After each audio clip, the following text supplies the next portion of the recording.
todo el mundo, bienvenidos, ¿cómo les va? Comienza con Sentido Público de un martes que ya se viene con como la previa de un fin de semana para la gran mayoría de la gente, porque mañana 25 de mayo, feriado nacional, también para nosotros. No saben la pena que me da todo el mundo. Ay, vamos a verlo desde casa. Canal 7, la televisión pública, va a estar haciendo una transmisión especial. En el Chaco es el acto oficial a donde va a concurrir la presidenta, así que vas a tener imágenes desde muy temprano en la mañana desde allí, con todo lo que va a estar sucediendo.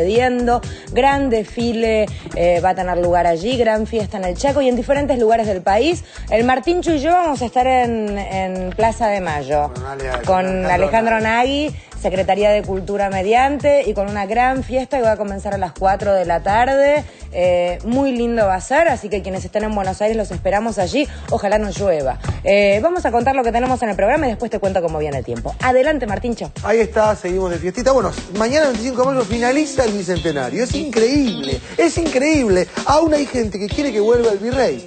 Bueno, es verdad, a Bianchi le fue mucho mejor que a Rencio. Se ríe Alfredo porque entiende, yo no entiendo lo que dice. El virrey Bianchi le decían... No sé. Mientras Grecia privatiza, España ejecuta hipotecas. El FMI dijo estar dispuesto a salvar estos países.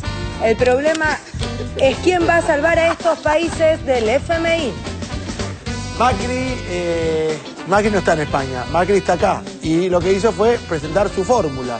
Y dijo, bueno, me presento, sí, en el microestadio de Ferro, muy parecido a la plaza, a la Puerta del Sol, pero juntos venimos bien, decía. Hay candidatos que le temen a las encuestas, parece así que piensan lanzar en un gran estadio, pero de fútbol 5. Vamos ahora a Cannes. El argentino Pablo Giorgelli ganó en Cannes el Cámara de Oro por las Acacias. Cámara de Oro, ¿está bien dicho? Sí, así es el premio. Cámara de Oro es pariente de Mariana, por eso la miro, es pariente de Mariana. Te celebramos acá un premio realmente muy importante, la mejor película latinoamericana del festival. Y bueno, y llega hoy Enrique Vázquez, ¿no?, que va a contar un tema que realmente nos preocupa a todos, que es la trata de personas y la esclavitud en talleres clandestinos. Esto es un poco lo de hoy. Y a ver qué pasa ahí afuera. Ahora sí vamos a ver cómo viene el tiempo. Un día fresco, no parecía que estaba tan feo, pero está anunciado lluvia para la tardecita. 14 grados 4 la actual, 9 horas 32 minutos. Por la mañana decía algo nublado y por la tarde, noche, probabilidad de chaparrones por la noche. Está bien que llueva. Está bien, así para el mediodía ya se descarga. Está bien, pero claro, dicen que mejora para el mediodía, ¿le creemos? Sí. Bueno, ok. Una mínima de 6, una máxima de 16, la actual decía 14,4, la humedad del 65%, visibilidad 10 kilómetros, presión 1013.7 hectopascales, viento del noreste a 11 kilómetros la hora, y el cielo por ahora decíamos algo nubladito y quizás hacia la noche venga la lluvia. El tránsito, complicado. También todos los accesos a Capital con demoras. Corrientes y Callao, corte total por concentración, y el tren Sarmiento también con demoras. Esos son las situaciones más destacables en cuanto al tránsito, a lo que se refiere al tránsito. Bueno, ¿comenzamos con el programa? Vamos primero al lanzamiento, en este caso se lanzó ya oficialmente, Alfredo, estoy hablando de Macri. Así es, ayer se hizo la presentación oficial de la fórmula de los legisladores, bueno, con todo lo que es el marketing y la puesta de escena del macrismo cuando hace actos políticos. Bueno, ahí lo tienen a Mauricio Macri con su discurso, pero sabes que además de todas esas presentaciones del marketing, me parece importante empezar a analizar gestiones, políticas, proyectos, y vinculado con la gestión de Mauricio Macri en la ciudad de Buenos Aires, vinculados con el presupuesto, cómo gasta el presupuesto y si lo gasta en forma eficiente y si en realidad lo gasta, porque se presenta como político de la gestión, de el hacer. Bueno, veamos qué es lo que pasó con el presupuesto de la Ciudad de Buenos Aires en el primer trimestre de este año. Se lo gastó en anteojos del señor que está atrás, el cotillón para la presentación de la fiesta. Es el esposo, me parece, de ¿Los anteojos grandes ese señor? No puede ser el esposo de nadie. Unas orejitas no. naranjas. Bueno. No, son anteojos gigantescos que tienen... A ver, para mí son anteojos, ¿serán chicos anteojeras para no ver lo que están haciendo? No sé, se lo gastó en cotillón para mí. Primer trimestre. En un primer trimestre, si vos tenés que calcular más o menos cuánto se tiene que gastar el presupuesto, cercano al 25%, ¿no? Ahora una cosa, sí. 25 del año. Ahora, estamos en el presupuesto más alto, uno de los más altos de la historia de la capital. Así es. Ese es un dato interesante, ¿no? Bueno, Este es un ¿cuánto se gastó? el 14,9%, o sea, el 15%. Hay una subejecución del gasto en la Ciudad de Buenos Aires. Pero bueno, vayamos a rubros que son muy sensibles para lo que fue la gestión de Mauricio Macri a lo largo de 3 años, casi 3 años y medio, y específicamente en áreas muy conflictivas. ¿Qué pasó con el tema de las escuelas? ¿Te acordás durante lo que fue el año pasado la cantidad de conflictos porque no se hacían obras en las escuelas?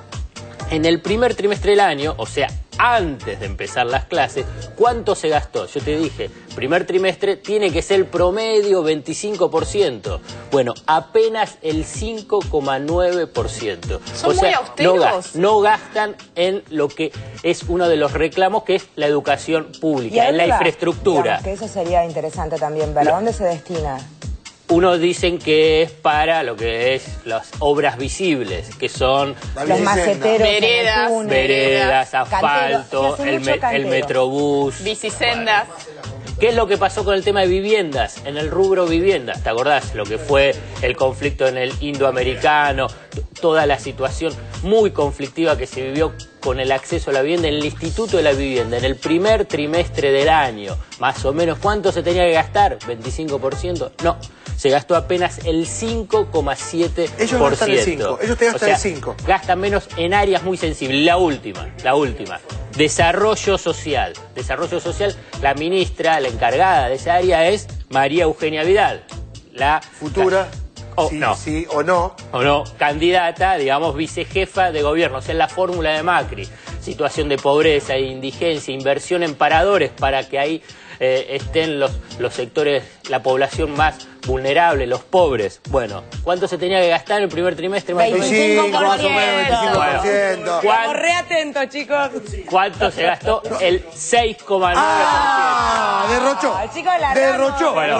Un loco. Ahora van a venir, digamos, todas estas semanas de debates, de proyectos, de política, de todo lo que se va a hacer. Hay que ver qué es lo que se hace, o mejor dicho, qué es lo que no se hace con uno de los presupuestos, como dijo Martín, más alto que tiene la Ciudad de Buenos Aires. Igual el equipo está preocupado, Candotti acá grita. ¿Qué gritas, Candó? ¿Qué decís? ¿Qué hicimos? ¿Dónde fueron el otro 19%? ¿Dónde se fue el otro 19%? Bueno, hubo un desvío. Primero, que no se gastó. Puede ser que no se gaste y que se ahí mantenga. La plata está ahí. Que está ahí. Y segundo, bueno, en lo, como mencionaba antes, en lo que puede ser publicidad, en asfalto, en vereda, todo lo que pueda ser visible para la campaña. Bueno, yo sé a dónde no fue. Al gas no fue porque siguen sin gas en el Borda, por ejemplo. Bien, un mes, bien, ahí no fue. Y lástima, porque podrían haber tenido un montón de presupuesto que no usaron, ¿no, Marian? Sí, más de un mes, decíamos, sin gas en el Hospital Borda, con todo lo que eso significa para los más de 600 pacientes que están en una situación de indefensión, viene el frío, la comida les llega fría. Intentaron conectar anafes eléctricos, termotanques, y estalló la red. Pero lógico. Estalló la red porque tampoco le banca. Mantenimiento. Obviamente. Ayer hubo una manifestación de profesionales de la salud y de trabajadores de los distintos gremios para reclamar en la jefatura de gobierno porteña justamente el gas ya, que tiene que conectarse, y hoy hay una movilización. Digo, los trabajadores lo que están denunciando es vaciamiento, y que hay detrás algún proyecto que podría tener que ver con un desarrollo inmobiliario. De hecho, hoy hay prevista una movilización de trabajadores del Moyano, y en la semana, en lo que corre de esta semana, va a haber también movilizaciones de empleados y trabajadores de la salud del Hospital Gutiérrez y también del Durán. Así que un problema en la salud, ahí no están gastando. La gente del Moyano hoy a la mañana estuvo haciendo justamente una manifestación cortando, en realidad no cortaban, lo cual es a destacar, reclamando determinadas cuestiones que tienen que ver con contratados que están pidiendo que se incorporen a la planta del Moyano, pero la forma de protesta era aprovechar los semáforos en la 9 de julio y durante el corte del semáforo, allí con pancartas, mostrar cuál era el reclamo, lo cual realmente hace que muchísima gente se entere de este reclamo y a la vez no se entorpezca el tránsito. Así que bien por la gente y por la forma de protesta elegida. Se puede protestar también sin molestar, allí están las pruebas. Estuvimos en la manifestación, estamos interesados por lo que pasa en el Borda y registramos este testimonio. El conflicto se desata puntualmente porque han cortado el gas en el Borda, por la rotura de un caño. Pero acá lo que emerge a partir de esa rotura es todas las obras que no se hicieron y por eso Metrogas no repone el servicio hasta tanto no se repare. O sea, el gobierno pretende hacer con 4 personas en unos días lo que no hizo en 3 años y medio. Bueno, claro, exacto, lo que decíamos, o sea, es cierto que es un edificio antiquísimo, no se discute, es cierto que son años y años de desidia.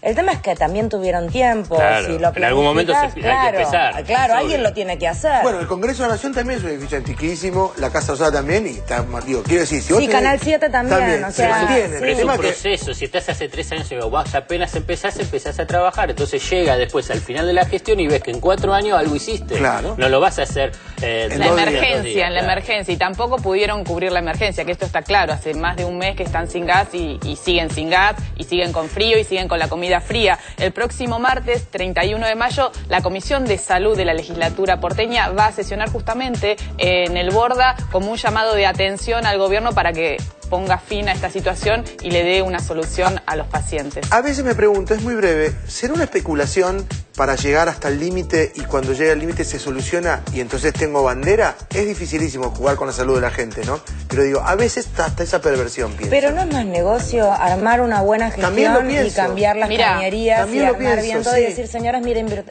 hicimos esta inversión. Digamos, es el spot clásico de político. El tema de salud, igual el tema de salud mental es más amplio que el Moyano y que el Borda. Hay una ley de salud mental que estableció que deben armarse estas casas de medio camino para que quienes puedan estar en condiciones de salir de un edificio tan grande, no es lo ideal estos hospitales gigantescos. Este proceso de desmanicomialización que se ha hecho en otras provincias como Río Negro, como modelo, y tampoco en eso han avanzado. O sea, en realidad es una desidia en torno a lo que es la salud y puntualmente la salud mental y de quienes están en el Borda y en el Moyano. Vamos ahora al plano internacional, vamos a hablar de lo que está pasando en España y de lo que viene pasando hace ya más tiempo en Grecia, o quizás estalló antes en Grecia, Alfred. Así es, y Grecia siguiendo el camino hacia el precipicio, así van tranquilos caminando y parece todos felices los dirigentes. Ahí anunciaron un programa de privatizaciones. Pero parece, digamos, es como que leyeron la historia argentina y dicen, bueno, vamos a repetir paso por paso, digamos, y todavía no le están contando al pueblo, a la gente, cuál es el desenlace. Pero bueno, ahí es, en la historia es que anunciaron privatización de aeropuertos, de puertos, de teléfono, del banco postal, de agua, del servicio de agua. ¿Para qué? Para tratar de pagar la deuda, una deuda que es impagable, pero previo hasta llegar al momento de que la deuda es impagable, le pasan el negocio al sector privado, a los grandes grupos económicos, a la banca. Piensan recaudar 50.000 millones de euros para una deuda total que es el 150% del producto. ¿Qué significa? ¿Cuánto vale un país? Para hacerlo de una forma muy gráfica, bueno, tanto. Bueno, deben un 50% más. Eso es en relación a lo que no les va a alcanzar. Bueno, es obvio que no les va a alcanzar. La deuda es impagable. Mandale un Twitter vos. Le mando un Twitter. Los vendedores de cacerola están felices porque dicen, en 7-4 meses tenemos... Bueno, pero hay reacciones, hay muchísimas movilizaciones en Grecia, además bastante violentas. Violentas por la represión que hay. Es el primero que estalla allá lejos, digamos, ¿hace cuánto que venimos hablando de Grecia? Sí, más de un año. Sí, es el primero, fue el primero en que el emergente, digamos, de todo lo que después empezó a pasar tipo catarata. Es una economía débil, pero bueno, ¿cómo es? Cuando vos tenés un gobierno, o en todo caso el funcionamiento de la economía dominada por las finanzas globales y vinculadas con el negocio especulativo, y donde los grupos económicos vinculados con esas finanzas son los hegemónicos, los que dominan el funcionamiento de la economía, y por lo tanto los políticos se subordinan a ese poder, bueno, dice, bueno, van a ir a la quiebra. Previo a ir a la quiebra, bueno, a ver, ¿cuál es el negocio que puedo hacer? Bueno, es las privatizaciones, y esto es lo que se anunció ayer en Grecia. Partenón, te digo, pues ahora, ¿es broma o es en serio que los holandeses les dijeron, no, la Acrópolis no la privatices? ¿Es broma o es en serio? Te digo, yo lo digo en broma y en serio. Hasta ese límite llegaron. Bueno, como es, el obelisco acá no llegaron. Pero Berlusconi no propuso seriamente el Coliseo. Sí, todo, pero bueno, es parte de ese desmoronamiento que hay en la Unión Europea, que bueno... Están un poco desorientados, ¿no? No, es que es raro. Uno piensa así también, ¿no? Pero yo creo que para entenderlo es el tema de las relaciones de poder. Y cuando es dominada esa relación de poder por lo que yo digo las finanzas globales. ¿Qué significa? El negocio de los banqueros, los especuladores, los acreedores, los grandes inversores especulativos a nivel mundial, los grupos económicos muy fuertes. Y dice, bueno, nosotros mientras seguimos y siguen acumulando. Lo que pasó en Argentina. Claro. En Argentina fue cuando uno podía decir, nosotros lo vivíamos y muchos lo convalidaban, lo que fue la convertibilidad. Y porque, bueno, se puede viajar al exterior. Es como que hay un solo mensaje, una sola idea que se instala como la única posible. Bueno, y además por el tema de las prensas y además de lo que son los grandes a eso me refiero, ¿no? Entonces como que te instalan que la única solución es este camino. Claro, te construyen pero esa escucha, realidad. en Argentina se privatizaban, echaban 80.000 trabajadores de ferrocarriles. Esto va a ser más eficiente. El desempleo aumentaba, la pobreza, y todo continuaba hasta que llegaba un momento de hastío, del límite que ponen los pueblos a las políticas de ajuste. Vamos a ver cuándo llega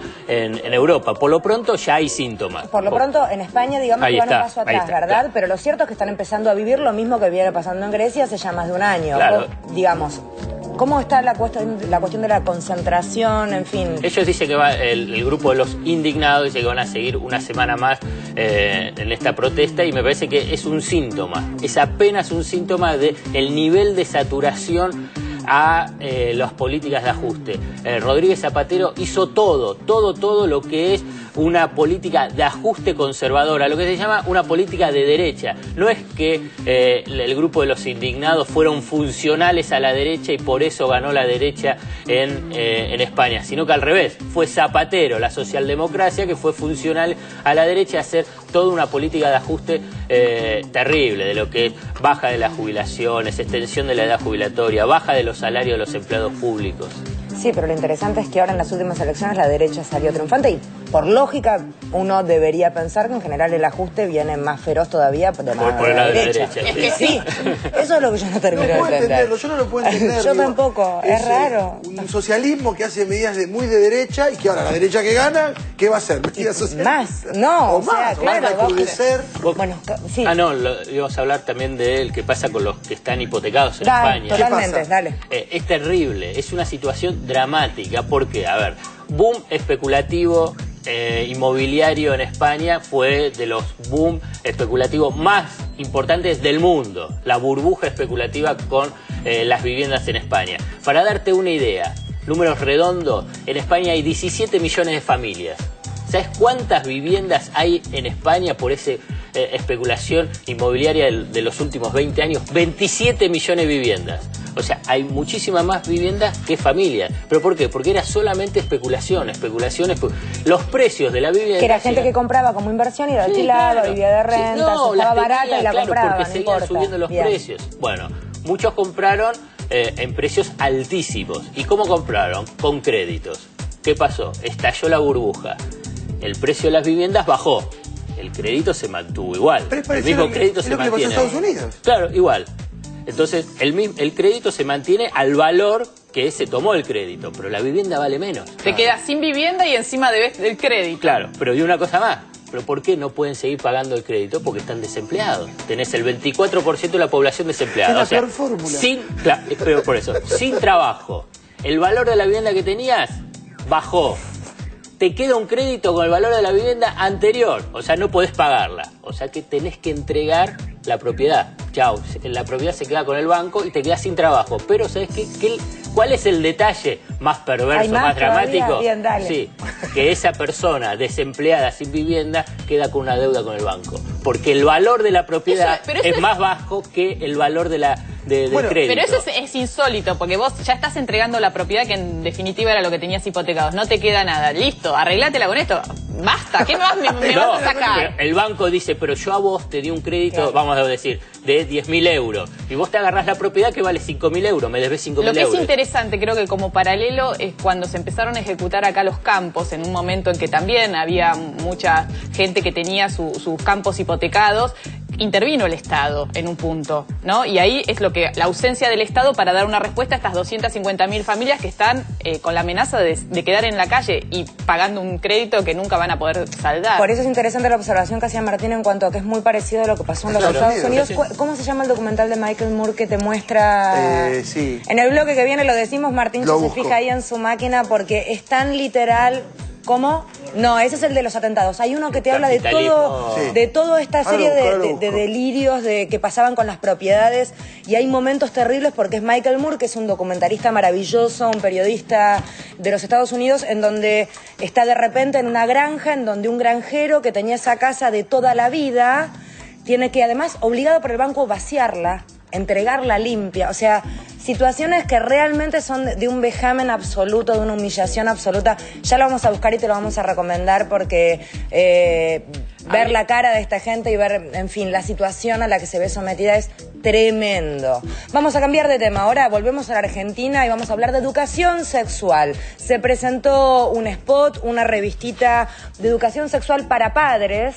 Aquí está. Lo interesante de esto es que es gratuita, se entrega en los colegios y todas las dudas cuando viene el nene y te pregunta, mamá, ¿qué es vagina? O cosas mucho más complicadas, del estilo de por dónde entró la semillita en el cuerpo. Sí, cosas que no puedo contar hasta ahora. En fin, y uno cree en la educación sexual, uno sabe que tiene que responder la verdad, pero uno no encuentra las palabras, ¿serán estas las correctas? Bueno, vamos a ver un poquito del spot, dura 5 minutos, en este caso son diferentes celebridades de la cultura y del arte argentinos hablando y contando determinadas cuestiones que hacen a la educación sexual, y mientras con Mariana desarrollamos más el tema. A ver. Educación sexual integral, para charlar en familia. Cuanto más sepan, mejor. Hablar de sexualidad en mi casa no era tan fácil. Te sentías como una pelotita de ping-pong cuando preguntabas, porque rebotabas todo el tiempo. Si le preguntabas a tu viejo te decía, anda a preguntarle a tu vieja. Y cuando lo preguntabas en el colegio, te decían que era un tema para charlarlo en tu casa. Si superamos la vergüenza, es mejor. La primera vez que me indispuse, estábamos mi papá y yo solos en casa. Y me asusté, no sé, no sabía qué hacer, no sabía cómo decirle, porque en casa no se hablaba de esas cosas, y además era mi papá, ¿no? Muy difícil hablar con un papá de eso. No sabía cómo pedirle ayuda. Si damos el primer paso, es mejor.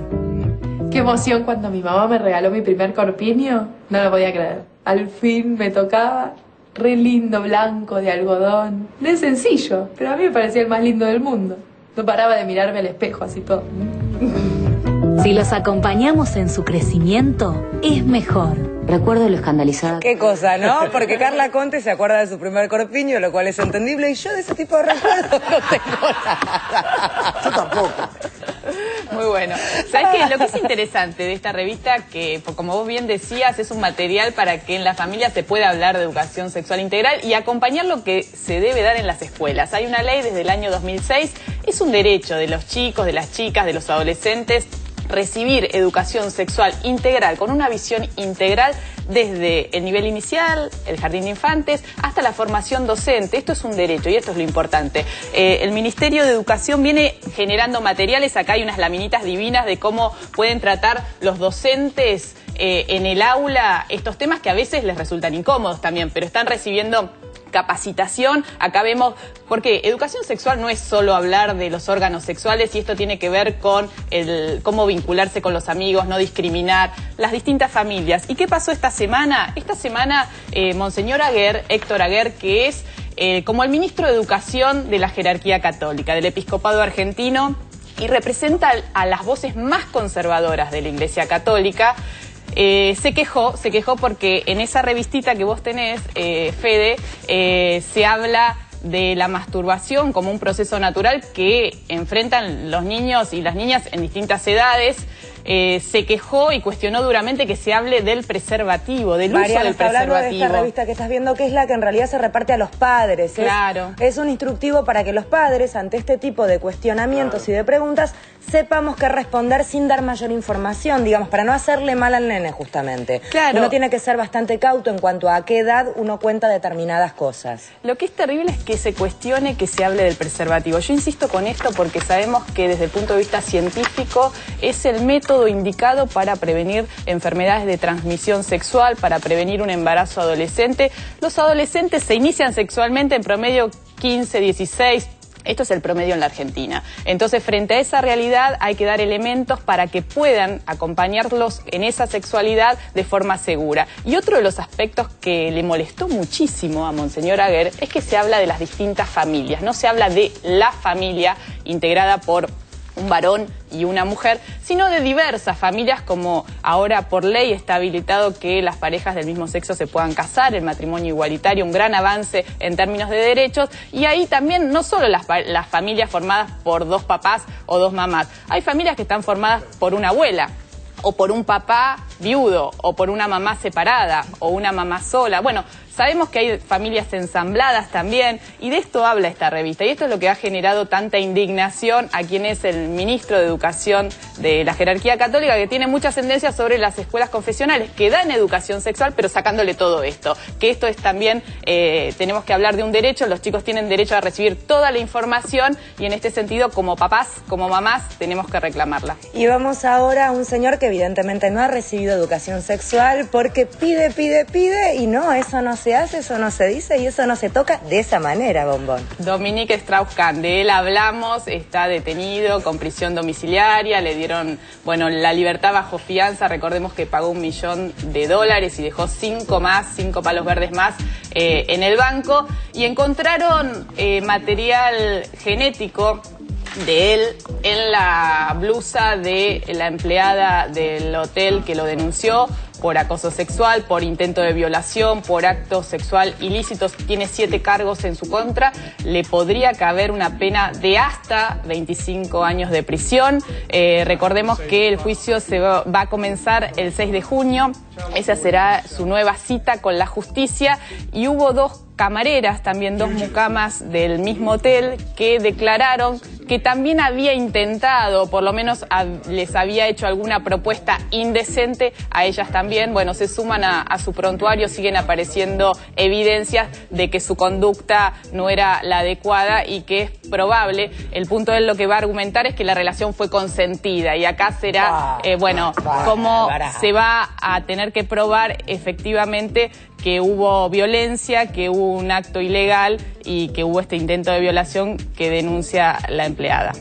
Vos sabés que en Francia, porque Dominique Strauss-Kahn es francés, hay toda una corriente de opinión, incluso en los medios, que hablan de conspiración, que es una conspiración de Estados Unidos, que es conspiración de los banqueros frente a un titular del Fondo Monetario Internacional que estaba haciendo maquillaje, apenas algunos cambios dentro del Fondo Monetario Internacional. Los franceses dicen, como Dominique Strauss-Kahn criticaba a Estados Unidos porque tiene unos déficits fiscal, un descalabro económico, entonces lo atacan de esta forma y le hicieron pagar, eso es lo que piensan los franceses, le hicieron pagar con una visión nacionalista, le hicieron pagar sus críticas a Francia, a Estados Unidos, perdón. Y a la vez se lanzó la sucesión, ¿no? La carrera de sucesión.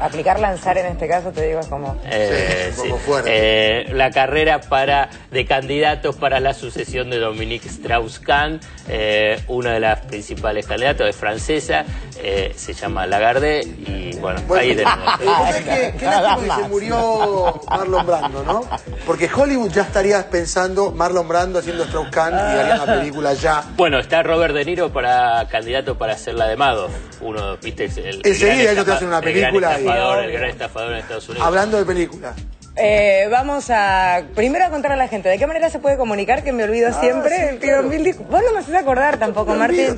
Sí, lo tenemos que meter en rutina, somos un horror. Dale. Al Facebook. El Facebook es Consentido Público, lo buscás y aparecemos ahí nuestras caras felices. El mail, consentido@tvpublica.com.ar. El Twitter es @tv en mayúscula _pública.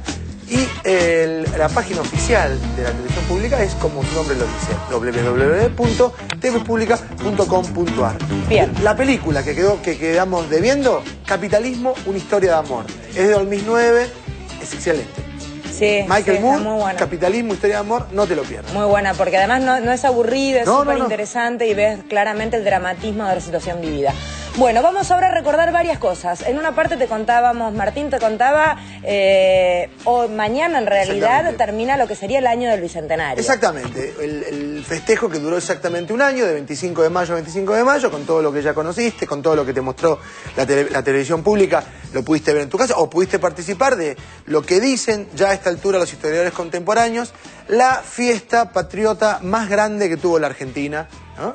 Ya es así porque estuvimos ahí. Bueno, entonces 3 días de absoluto festejo en la 9 de julio y en otros lugares, ¿no? Porque no solamente se dio en la 9 de julio, e incluso el mismo 9 de julio, lo recordábamos también, estuvimos en Tucumán, y cada fiesta patria durante este año en el centro tuvo su celebración. Mañana es el cierre.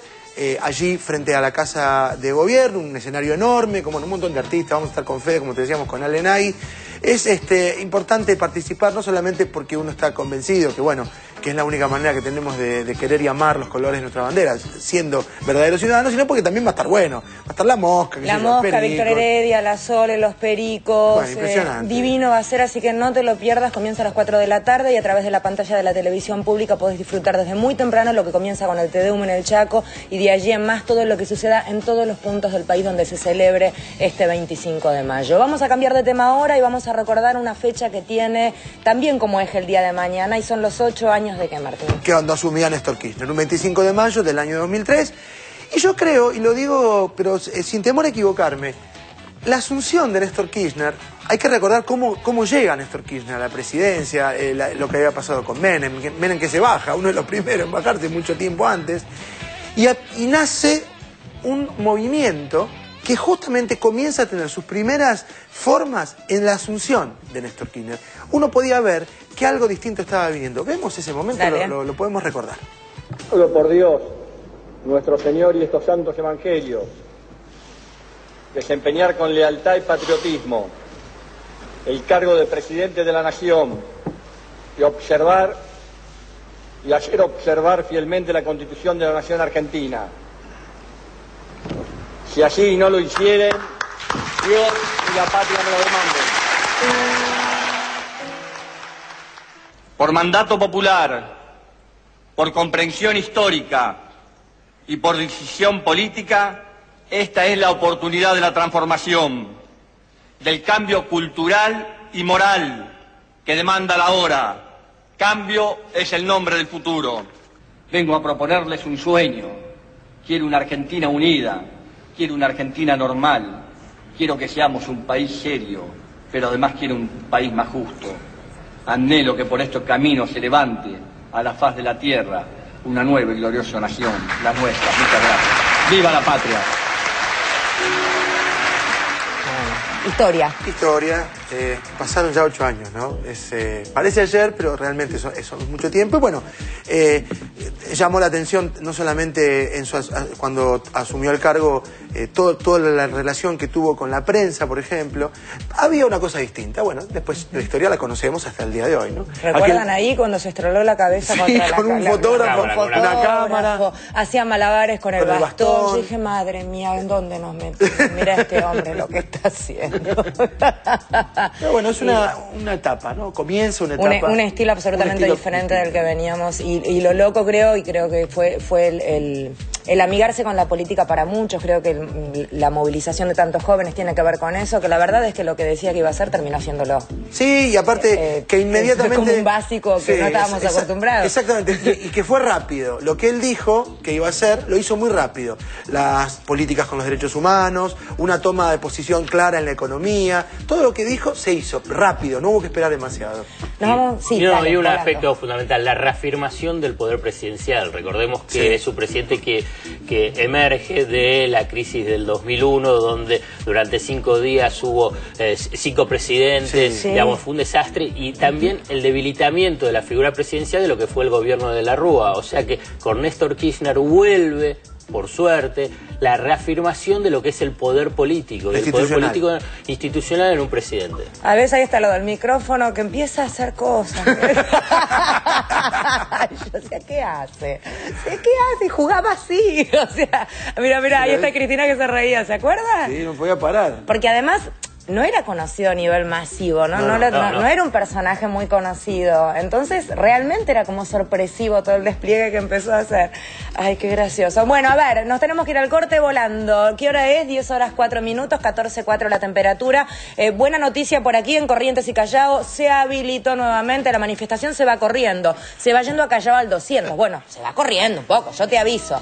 El resto fluye. Medio trabadingui, pero fluye. Corta en el bloque que viene el Negrito Vázquez con nosotros. Vamos a estar hablando de trata de personas. Tema muy interesante, ¿eh? No te vayas, ya venimos.